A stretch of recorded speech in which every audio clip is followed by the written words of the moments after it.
O sa mga ayaw magpagupit sa parlor, ayan o, ang magandang paraan po.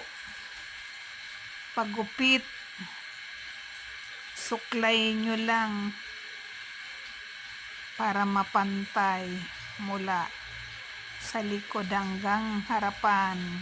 At pag napantay nyo na, suklayin, saka nyo guys kupitin. Ayan guys, matagal na ako sa abroad. Pag ayaw ko magpagupit sa parlor, ganyan guys ang ginagawa ko. Nasusunod yung gusto ko. At saka, wala kang babayaran. Ayan guys ang tip ko sa inyo.